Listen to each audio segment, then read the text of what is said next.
In the year 2026, I'm attempting to go through as much of Star Wars as I possibly can in chronological order. As of filming this, which is happening around the end of April 2026, I am past Revenge of the Sith and are getting into the Age of the Empire. For more context on what I have done prior to that, you might want to go watch the 3 or 4 videos that are on my page. The link to the playlist either in a card up here or in the description, or maybe both if I remember to do that. We've gone through the High Republic Phase 2, which chronologically comes before the High Republic Phase 1, and then Phase 3 and the Acolyte, which I split up because they happened so drastically far apart from one another. This video is going to be on everything post the Acolyte up to the last couple things post Revenge of the Sith. At first glance, this might not seem like a lot, but it is actually a ton of stuff because this not only includes all of the Clone Wars TV show, it also includes all 3 of the prequel movies. It has a ton of books. Every single book about Padme, Anakin, Obi-Wan, Qui-Gon Jinn are all here. The comics are also in here. There are a ton of Mace Windu comics in here. We're going to get to all of those in this video, so apologies if this one ends up being a lot longer. I'm anticipating it being quite long, but we'll see how fast I can speed through these. A few more housekeeping things. Please consider this your spoiler warning for literally everything that happens during the prequels in Star Wars. I don't know if I'm going to be going in depth about any of these things, but just in case I do, I don't want you to get a spoiler that you're not looking for. And the last thing I want to mention is what I've been doing in conjunction with these videos here on YouTube, which is making short form videos while I am reading, watching, enjoying all of these different Star Wars things. Those are posted both on my Instagram and on my TikTok, but just for ease of consumption, I have also been posting compilations here on YouTube once I am completely done with that chunk of time. I will be completely honest and transparent. They were a lot easier to compound during the High Republic era because it was just books for the most part. So it was super easy to like sit down and talk about like a whole book in one video and have it nice and neat and pack it up in a bow and send it out. With this era, there were a lot of episodes of the Clone Wars that I didn't necessarily feel like I needed to get in detail with. So both in this video and in the videos I made for those short form things, there's a lot of like skipping over things. And I think this is the only time we're really going to have to do this besides maybe with Rebels and Resistance. For the purposes of this, I was consuming all of it, but I don't feel like I need to give you guys a rundown of literally every single thing that happens. With all that out of the way, let's jump into our first post-Acolyte thing. Taking a crazy jump from 132 BBY with the Acolyte to 68 BBY, we started with Tales of the Jedi Justice. This is the first Dooku and Qui-Gon episode where I believe it was a senator's son had been kidnapped by the locals because he wasn't doing his job and he was taking all of the resources and money for himself, and Dooku and Qui-Gon went to go settle the situation. I really love this episode, and slight spoiler for the rest of my reviews, I love all of the Dooku episodes of Tales of the Jedi. I just really like Count Dooku. He's one of my favorite Star Wars characters. I ended up giving this episode in particular an S, and just to note here at the top, for all of the TV shows, even though I might be watching them separated from each other because they happen at different points in the timeline, they will be getting one solid ranking together. I am going to tell you what I have on my spreadsheet, which will be either for an episode or a chunk of episodes, a rating, and then at the end of the video I'll show you where they all ended up with their combined ranking. Hopefully that makes sense. If not, you'll see it at the end of the video. After that, we went to Tales of the Underworld, The Good Life. This is the first Cad Bane episode with him and his friend when they were really young, getting into the full life of crime situation. This was really hard to pin down on the timeline. There were a bunch of different areas where it could have gone, but I felt in my heart that it fit the best here, so that's where it ended up. And I liked this episode. I ended up giving it an A-.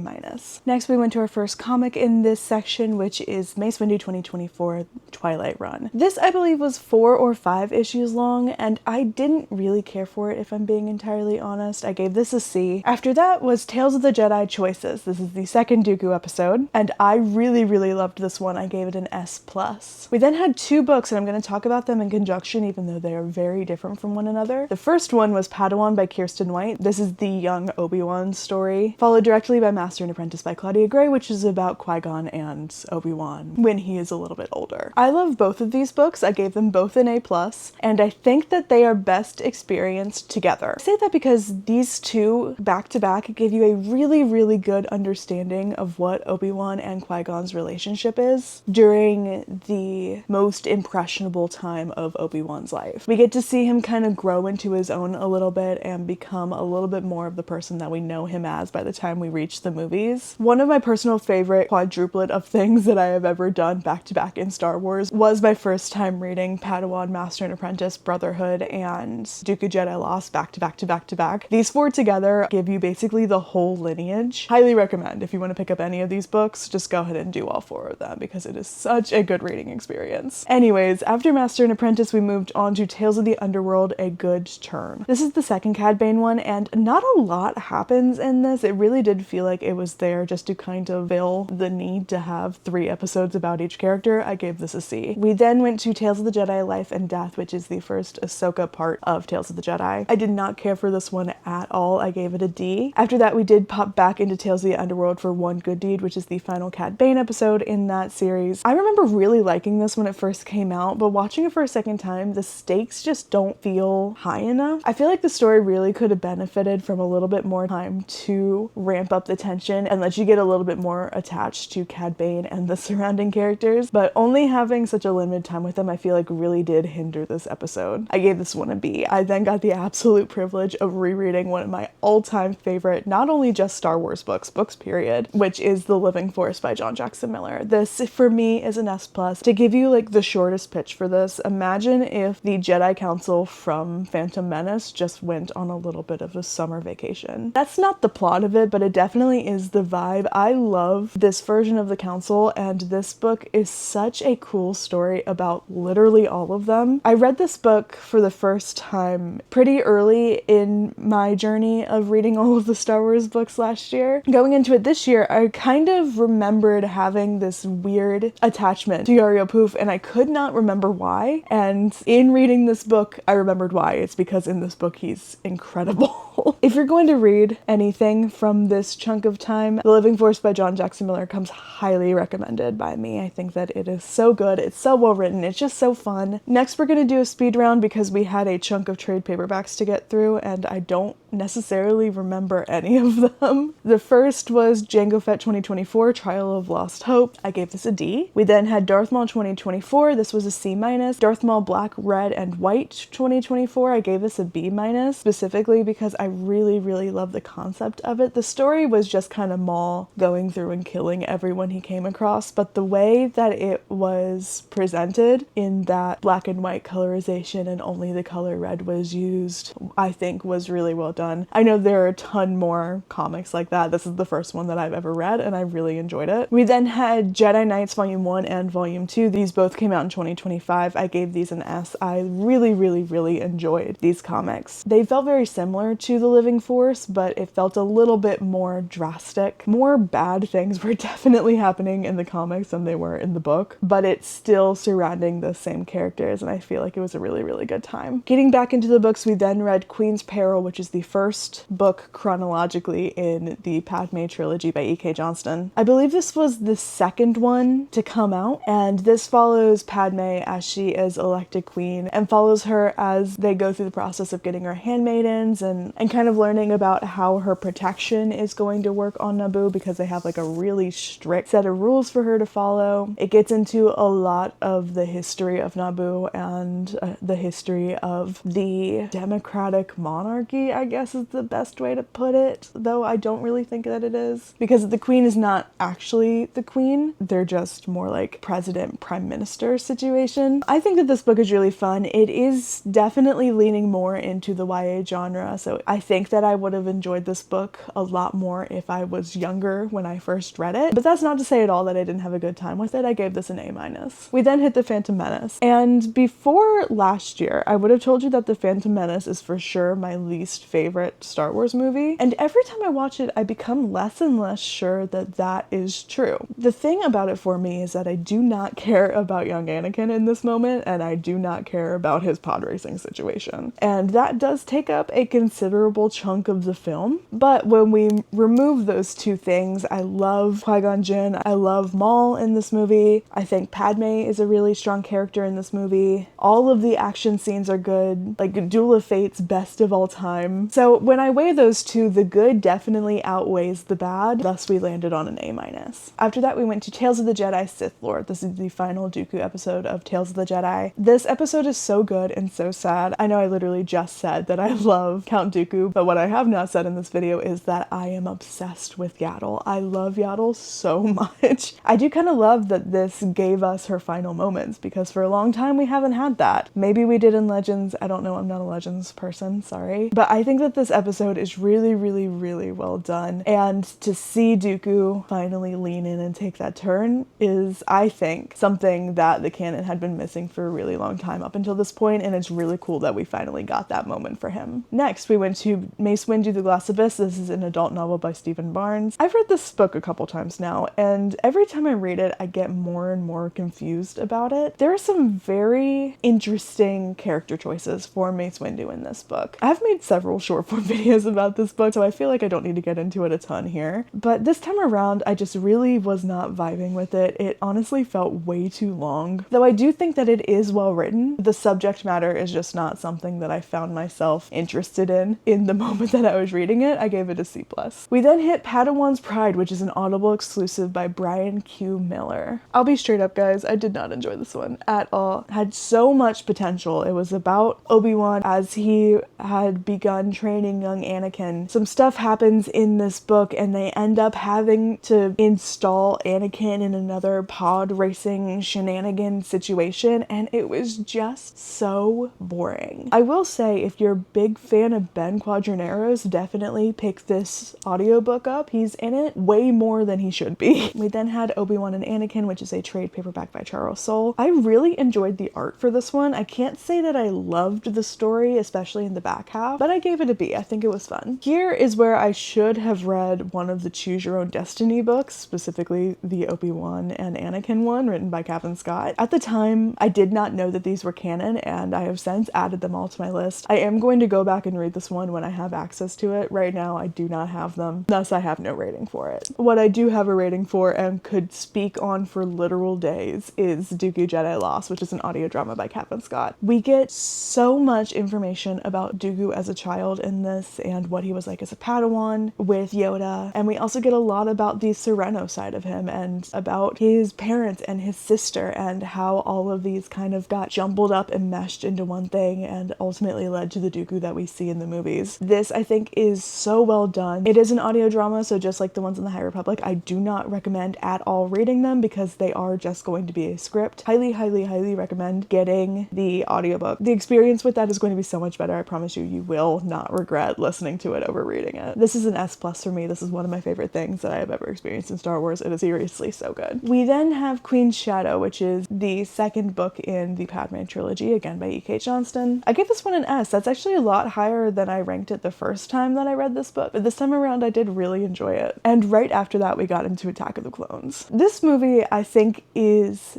deeply flawed, but it had its heart in the right place. There, again, are some really good moments, though I think that they are a little bit outshined by the fact that I cannot stand Padme and Anakin's romance. This version of Padme is not the same character as the one from the end of Revenge of the Sith, and the difference between this version of her and the Revenge of the Sith version of her only gets worse as we get into the Clone Wars. In my opinion, there is nothing compelling about their relationship. It's kind of gross the entire time. Anakin is always so manipulative and love-bomby and selfish. I've never ever found their relationship compelling, and I understand for the plot. She had to be Revenge of the Sith version of herself. She had to get pregnant. She had to die sometime after childbirth with enough time for Luke and Leia to have never met her. While I understand all of that had to happen, I can be unhappy with the way it kind of destroyed this really strong character that was built up throughout both the movies and the animated show, which did a lot of heavy lifting for her character, I think. All of that aside, I do love the back, 30 minutes of this film with the Battle of Geonosis and everything that comes after it. I think is really, really cool just for the fact that it leads so nicely into the Clone Wars, which is, spoiler, one of my favorite things in Star Wars. I gave this the same thing I gave Phantom Menace, which of course was an A-. We then went into Queen's Hope, which is the final book in the Padme trilogy. I won't spend a lot of time here since I just got out a lot of my grievances. I gave this an A+.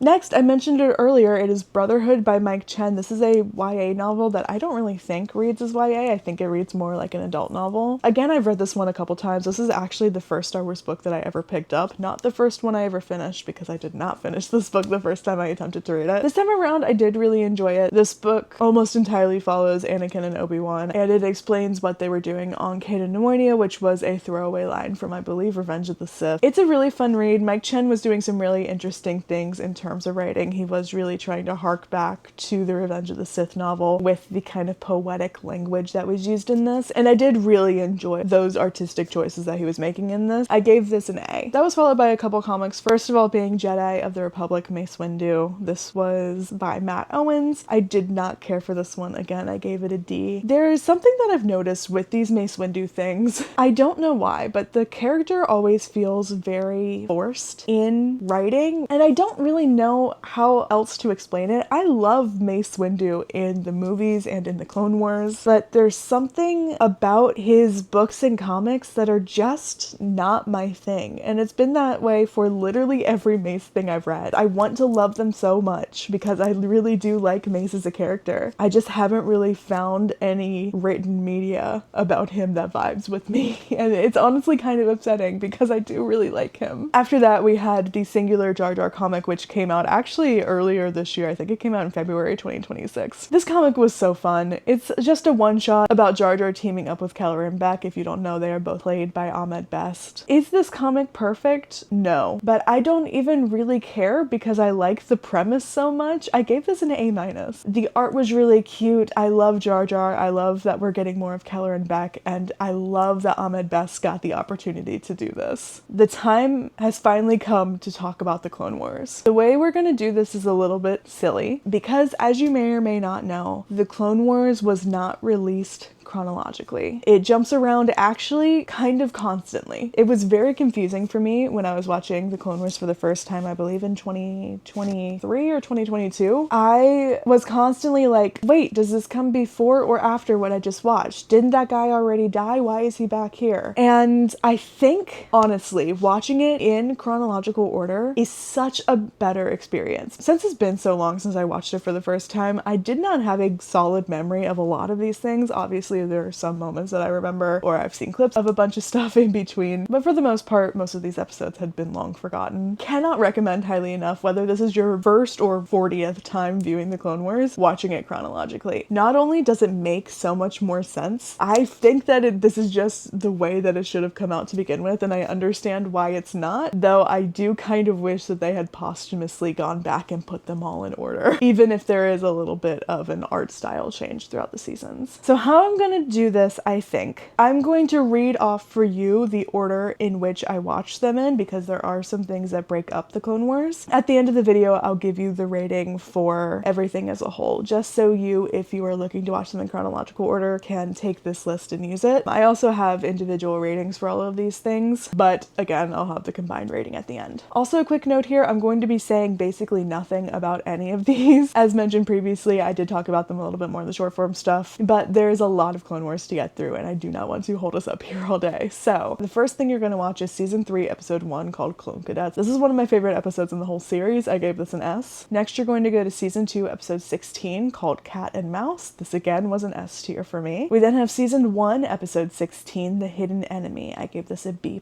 You're then going to watch the Clone Wars movie, which I remember really hating, but for whatever reason this time around I really enjoyed it. I gave this an A+. We're then going to go to season 3 episode 3, which is called Supply Lines. This is a B-, and then you're going to go back to season 1 and watch episodes 1 through 8. For this chunk, I gave it all an A. Between episodes 8 and 9, the timeline actually shifts a year, so it goes from 22 BBY to 21 BBY, but after you're done with season 1 episode 8, go ahead and watch 9 and 10. Those I gave a B. Breaking it up here a little bit, we took a quick comic break to read Age of Republic Villains. This is by Jody Hauser. It is a compilation of 4, I think, separate one-shots about different villains during this this Age of the Republic. I'll be honest, I did not care for any of them. They were all just kind of giving you information that we had already received, and I didn't really care for the art in any of these. I gave it a D+. Jumping right back into the Clone Wars after that, we have season 1, episodes 11 through 15, and then 17 through 21. I gave that first chunk a B- and the second chunk an A+. You're gonna go right into season 2 with episodes 1 through 14, which I gave an A. I quite liked these. And then going ahead and watching season 2, episodes 17 through 22. Again, I enjoyed these. I gave them an A. And then you're basically all the way through season 2. Next up is season 3, episode 2. I do not remember at all what this episode was, but I gave it an S, so I must have really liked it. After that is season 3, episodes 4 through 8. I gave these an A. And then you're going to go back and officially settle season 1 and watch episode 22, which I gave a B+.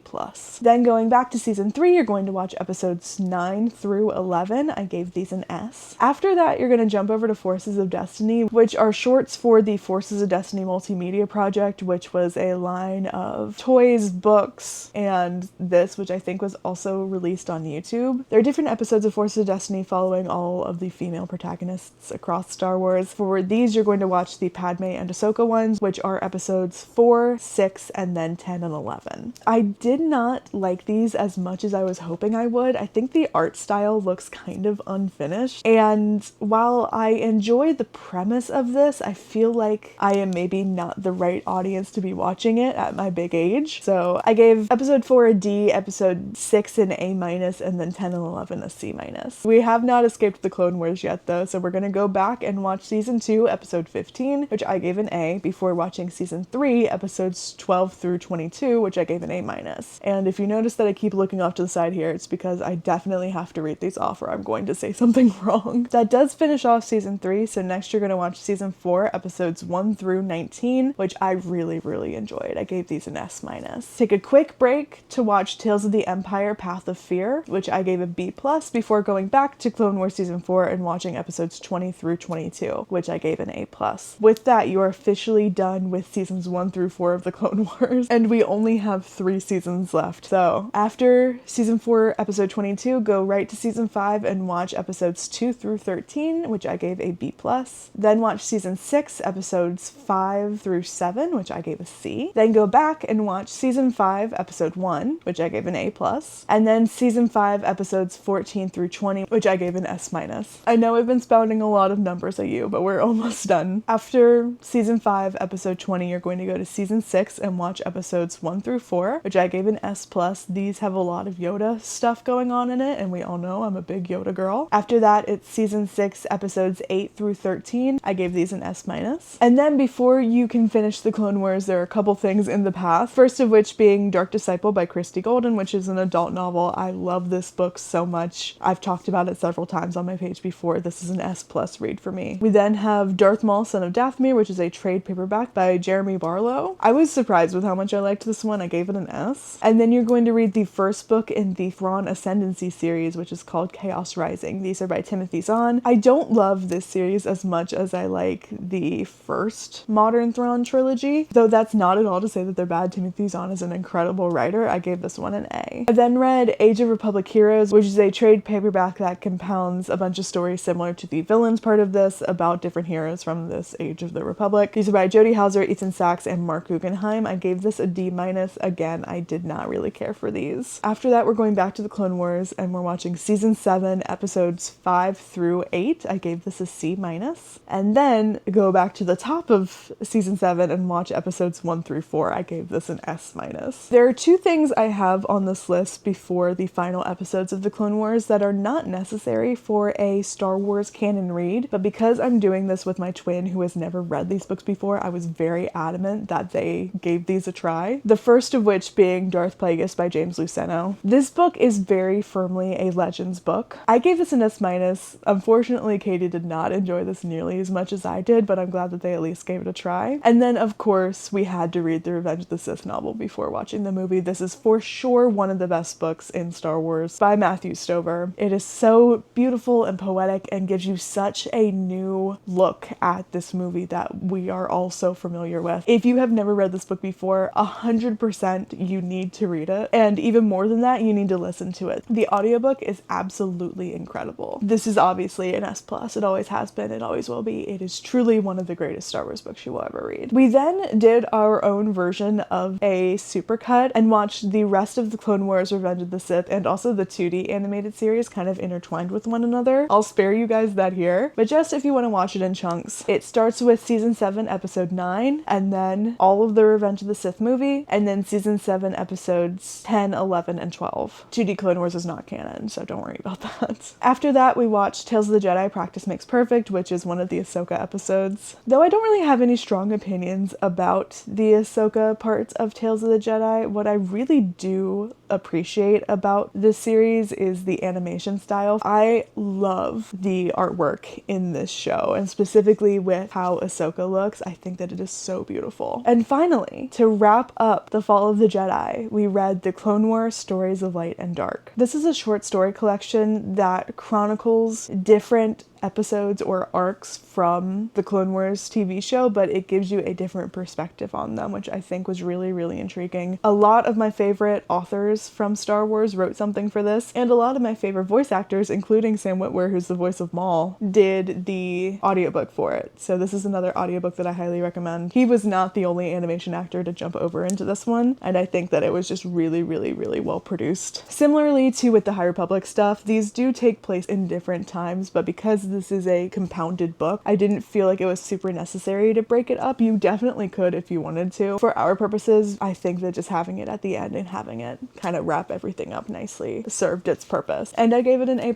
I quite enjoyed this one. And that is all of The Fall of the Jedi. I've stopped and started this recording several different times, so I'm not sure how long I've been sitting here talking about this. It feels like it didn't take that long, but looking at it on my spreadsheet, it is just a ridiculous chunk of space. Though I will fully concede the fact that it is mostly broken up Clone Wars arcs. Speaking of, I will put on screen here what each combined rating is for the Clone Wars seasons 1 through 7. There are definitely some episodes of the Clone Wars that I do not care for, but at the end of the day, I think that show is so solidly what Star Wars is about, and especially what this era in Star Wars is about. I just love it so much. It also branches off into some of my other favorite things in Star Wars. Obviously Revenge of the Sith, but also like The Bad Batch. The Bad Batch is what brought me back into Star Wars when it first aired, and it to this day is one of my absolute favorite things, and I cannot wait to talk to you guys more about it. But for right now, here is the combined tier list for everything that we have rated so far. I have not seen it yet, but I can assume that it's looking a little bit crazy. I have not yet decided if I want to split up seasons of shows or if I just want to have one whole rating for a show. I'm leaning a bit more towards having them broken up, because just thinking ahead for things like The Mandalorian, I remember really loving season 1 and really not liking season 3. So I feel like it would be a little bit more fair to the shows to break them up individually in seasons, but I'm not sure yet. If you have any thoughts on it, definitely leave it in the comments. I would love your opinion on what I should do with those. Next up in the series, we are hitting the era which I and many other people have dubbed the Reign of the Empire, which starts off with The Bad Batch season 1 and goes through a ton of Darth Vader stuff. All of the rest of the Thrawn books are in there. Star Wars Rebels, there's a few Maul things that are in here, including Shadow Lord, which I have not watched yet because I'm specifically waiting to get to it on the timeline. And as of filming this, I am so close. We're also getting our first look at Han Solo in this, and we're getting Andor and all of the Inquisitor stuff. And it finally ends with Rogue One. Rebels, Andor, The Bad Batch, again, some of my favorite things in Star Wars, so I feel like this is really going to be emotionally trying for me, but I cannot be more excited to get here and share all of my thoughts with you guys. If you want to see my real-time thoughts on all these things, you can find my short form content down below. That is TikTok and Instagram, both at twin.sunns with 2 N's. Or if you prefer to keep it over here, make sure you press the subscribe button so you're notified when I post the compilation and the next video that's going to be exactly like this one. I would love to hear your favorite thing from this prequel Fall of the Jedi era, so make sure you leave those in the comments. And I think we've done all that we needed to do here today. So thank you guys so much for being here. I think we just recently surpassed 100 subscribers. I honestly cannot even believe that 100 people want to like consume these videos.